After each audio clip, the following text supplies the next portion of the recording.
At this time, we take a poll. Our next scheduled meeting, 4th of January. I would show of hands. Vote in the minute.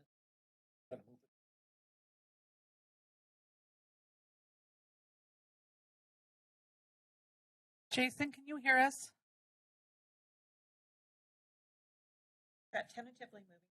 It's breaking up. I'm getting about every other word. I think you need to be closer to the mics. Okay. And when was the next?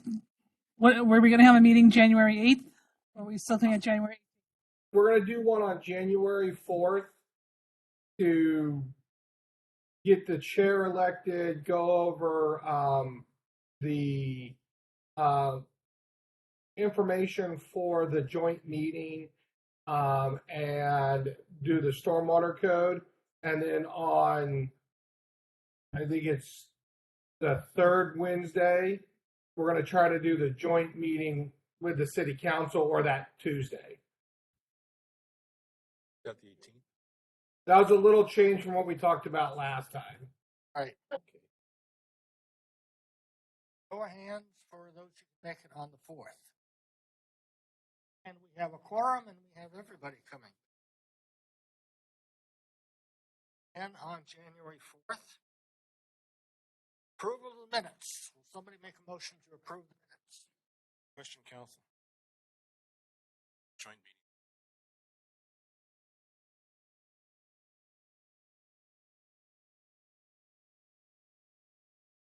Here in Chambers.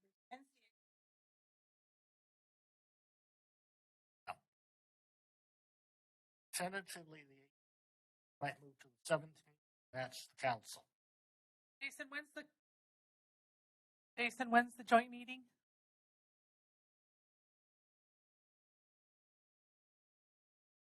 Can't hear you, Jason.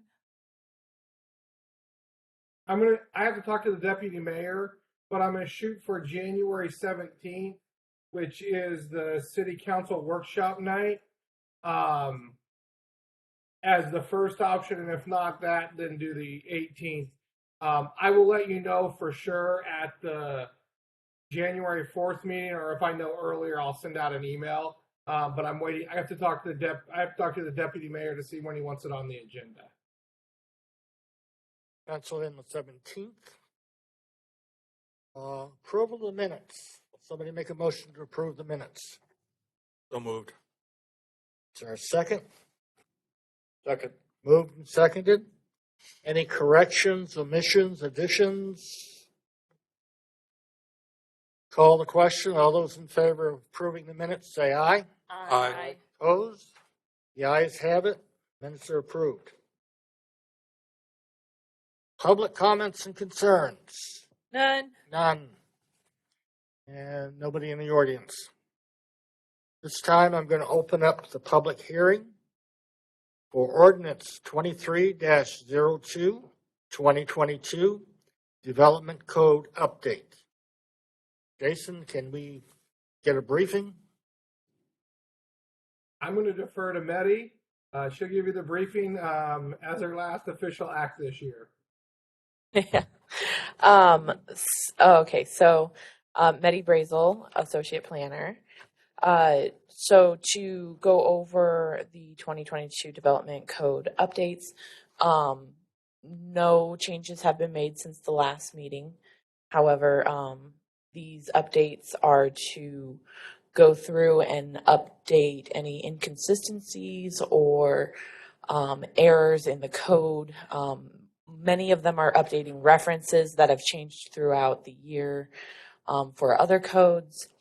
Some of the bigger items are consolidating the parking requirements, updating livestock and poultry allowances in the city, and putting that under the animal control chapter as opposed to the actual zoning code.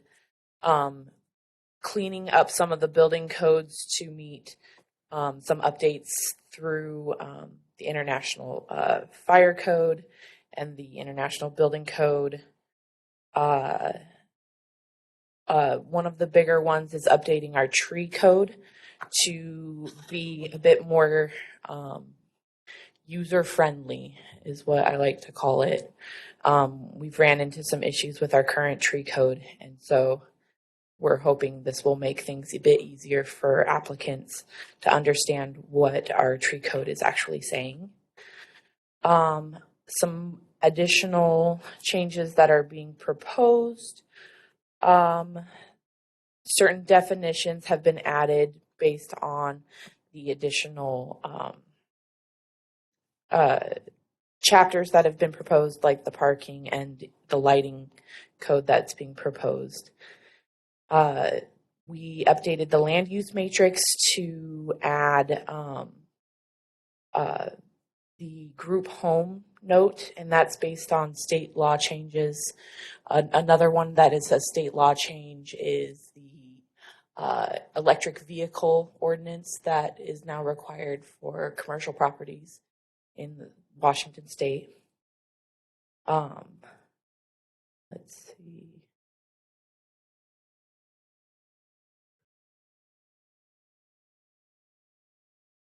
Oh, and lastly, we are updating the school impact fees to follow the Pierce County school impact fee, how they discern those. And that was a request from the city council. So, any questions on? I had one. I was just wondering, did you have any input from any citizens or anything? I had no comments. Oh, okay.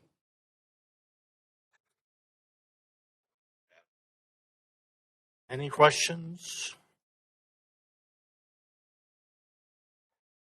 Ready to have a motion? Our motion would be to forward it to the city council. Is that what it is? You have a draft in the packet. Right. 5. I don't know. But like, so what we would be motioning is to motion to send it to the city council. Is that right? Okay. What Just we wanna make sure do what is we're we doing. have a motion here on page 5, Mhm. and it has one of us going, suggested motion, I move. And then there's a second, any discussion, and then we vote on it. We're approving it to send it to the city. Yes. Chair Sullivan, do you need to close the meeting, the hearing first before we Well- make our motions? Yeah, Yeah, you need to close the meeting. okay. Then I will close the public meeting at 6:10, which is what I seem to do a lot of. Point of order. Oh. Just for a clean record, we're not closing the meeting, we're closing the hearing. Public hearing, sorry, thank you. Rough. Closing the public hearing at 6:10.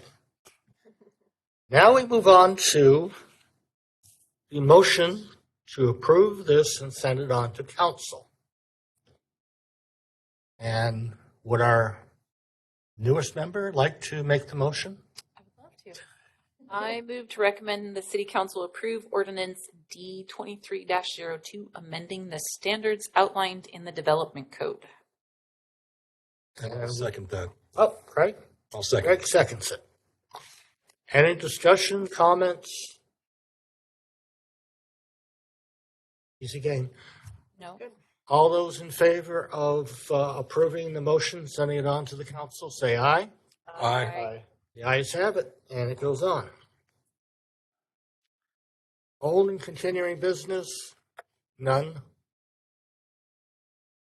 Stormwater code update, it's been tabled until the January meeting, Jason? No. That is correct. The city attorney and the engineering team needed some additional time to kind of make changes and kind of look at the overall impacts of the changes required by the state. And so it just took a little bit longer than they thought. So we'll be bringing that to the planning commission at the January 4th hearing or January 4th meeting. Right. And it will be in the packet we received for that meeting. Before we go to the order, correspondence? None. Staff comments. I do have, I think, 3 comments. The first is, as you will have or may have already seen, there was an email that went out today to all 3 commissions, Planning, Park, and Design Commission. Mainly affects the Design and Parks Commission, but we have made the City Council and the city has made the decision to kind of streamline the overall structure of our commissions, given that the same 3 people, Debbie, Mehdi, and myself, have to staff all 3 commissions, and there's a significant overlap in responsibility to just go to a planning commission. So the planning commission will be the planning commission that deals with park issues, design code issues, design standards, and also with the tree board issues. We believe that we can work those into our meetings because we haven't had full agendas at all of our meetings. So there has been some other changes you'll notice in that email. The first is we've held off appointing the last vacant seat until this decision was made. We're now going to be opening applications up, and first priority is going to be given to former park or design commissioners that would like to join the planning commission. And also, in the past, as you know, when we've done reappointments, a lot of times we've just called and said, hey, do you want to be reappointed? And if the answer is yes, we just move forward with that. There's a small change now that when there's a reappointment or a vacancy, that vacancy has to be notified to the public, and will accept applications in addition to the reappointment request, and then a decision would be made. Similar to what happens with city council members every 4 years, that, people have an opportunity. It's not to say that any commissioner can't be on the commission forever. It's just an opportunity to provide the public with an ability to know that there was a vacancy or a term that expired, and be able to kind of throw their name in the hat for that position. And also, in the past, we did take planning commissioners to the city council for kind of consent, but that was more as a courtesy instead of a standard rule. Planning commissioners now will be required to be kind of confirmed by the city council, in addition to be appointed to mayor. And that was very similar to the way the parks commissioners were. They had to be confirmed by the city council. And then finally, you did get a pay raise in the ordinance. The planning commission, I think we raised the fee or the meeting fee from $50 a meeting to $100 a meeting. Since it hadn't really been adjusted, and then there's additional work that's being moved over. We are doing the Parks, Trails, and Open Space Plan, and we did decide to honor our commitment to have a park commissioner on that stakeholder committee. So in the email that I sent out, I did request that if there's a current park commissioner that wants to serve on that stakeholder committee, to let me know. And if we have multiples, we'll figure that out. But if they want to serve on that stakeholder committee to help guide the Parks, Trails, and Open Space Plan, we're still providing that opportunity. As I mentioned in my email, the decision was not made and I think Debbie Strauss-Boyd has already heard my speech, wasn't made kind of off the cuff. It was made after a lot of consideration for both kind of the way we're structured now with a public services department handling all of these issues, instead of being spread across multiple kind of agencies at the city, the staffing levels that we have, and kind of the framework that has changed over time. Back in the 1970s, when we had a park commission and design commission, we didn't have the Growth Management Act that required the parks plan to be part of the comp plan, for which the planning commission also had to look at. So over the years, there became a lot of redundancies between the commissions. So it was not meant to be that there was any problem or challenge with any of the commissions, but a way to streamline and make kind of our processes and our staffing more efficient. And Grant and I will be meeting next week kind of to go through it in more detail. Based on what I know of all the work level we've done with the other commissions, I believe that we won't be meeting more than once a month. Our agendas will be a little bit fuller maybe, and we may have more than 10 or 15-minute meetings going forward. So that more to come on that. We also will be doing the comp plan update next year, so that's going to be our biggest focus for the Planning Commission and the Parks Plan simultaneously. So lots of long-range planning effort that the commission will be involved in. And finally, I just sorry I couldn't be there tonight. I have a Shoreline Hearings Board case, and I have been on Zoom calls from 9 a.m. to 5 p.m. since last Monday. So, I would love to be there in person, but it was not to be. So I do want to wish you a Merry Christmas, Happy New Year, Happy Holidays, and look forward to working with everybody coming year. And I can answer any questions if you have them. Yeah. Jason, so when you when the city council has an open position, they do interviews. Are we going to do interviews for the positions for like reappointments or open positions, or is it still just going to be like you fill out the application and just go through applications? So typically, what we've done when we've had open positions for the Planning Commission is we take applications, we give them to the mayor with recommendations, and then the mayor has that decision to either do interviews or to just appoint somebody. There's not anything that's specifically required. And that process would be the same process. Once the mayor appoints a specific individual, we will take that name forward to the city council for confirmation. Similar to the way we've done everybody's, but we've done that kind of like as a courtesy. Now it's mandated like it was for the Park Commission. So until the city council confirms the appointment or reappointment, it really won't be effective. In the past, it was more, for planning commissioners, it was more of a courtesy than a mandated thing by the code. Thanks. Any other questions? I just had one. Yep. Do we anticipate being in the new building for the next meeting on the 4th? I hope so. I think I'm going to try to work with Chuck to see if the IT is enough to support it. The problem that we're having is the IT support. We don't have the audio recording equipment that ties in with the Liberty recording software, which is what's kept us from being able to do that. I'm hoping that it will be in short early, or if there's a way we can if there's another way we can pull it together. I was going to talk to Chuck about that this coming month. The problem is it's just a matter of the IT being backlogged.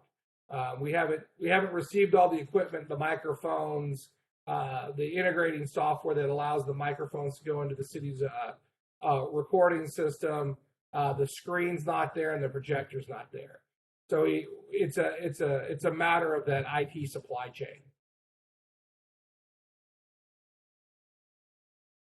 Probably. No. Any other questions? That's done.